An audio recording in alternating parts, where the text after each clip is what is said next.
All right, let's talk about the Federal Reserve. Because, wow, just a couple of weeks ago, Wall Street was practically popping the champagne, right? They were all betting on these amazing summer interest rate cuts. Well, guess what? That party is so over. It's been canceled. Tomorrow, the Fed makes a huge decision, and the entire game has changed. So the big question is, what in the world just happened?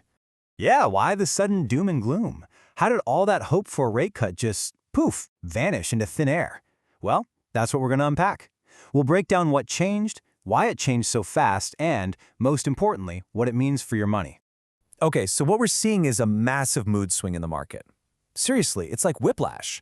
The whole conversation has flipped from, hey, when is the Fed going to cut rates, to, oh boy, how long are they going to hold them this high? And this big shift, it actually has a name. It's called a hawkish hold. Now, hold is pretty simple, right? It just means they're keeping interest rates steady. But that word hawkish, that's the key. That's the part you got to pay attention to. It's basically the Fed firing a warning shot, telling everyone, hey, we are not playing around with inflation. It signals that rates are probably going to stay higher for longer. So this isn't just them taking a break, it's them making a very clear, very tough statement. And look, this isn't just some theory or a wild guess. This one number, it tells you everything you need to know. 99%, that's the probability traders are giving for the Fed keeping rates exactly where they are. I mean, 99%. As far as Wall Street is concerned, the decision to hold, it's already happened. It is a done deal. Okay, so if we know what's going to happen, the billion-dollar question is, why? Why this sudden change of heart? Well, it wasn't just one thing. It was a perfect storm, a chain reaction of three big catalysts that basically cornered the Fed and forced their hand. So here's how it all went down. First, you've got geopolitical conflicts heating up. And what does that do? It makes oil prices shoot up. Now, that surge in oil creates this really nasty economic boogeyman called stagflation. Just think of it as the worst of both worlds. The economy slows down, but prices still go up. For a central bank, that is an absolute nightmare scenario. And as if that wasn't enough, the numbers back home are just being difficult. Inflation is being incredibly stubborn. Economists call it sticky. It's just stuck right around that 3% mark. And with inflation still way higher than the Fed's goal, the idea of cutting rates and making borrowing cheaper, yeah, that's just not happening. It's completely off the table. Okay, so that's the why behind all this. But let's get to the part that really matters to all of us. What does this mean for our wallets, for our investments? Let's take a look at how this is expected to ripple through the markets. For stocks, you're probably looking at a bumpier ride, maybe with a lean to the downside. Why? Because that whole dream of getting a bunch of rate cuts is fading fast. For Treasury yields, they're likely to stay up there, thanks to this whole higher for longer idea taking root. A tough Fed also usually means a stronger US dollar.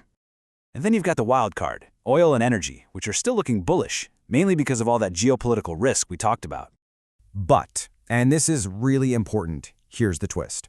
The actual announcement tomorrow that they're holding rates, that's not the main event, not by a long shot.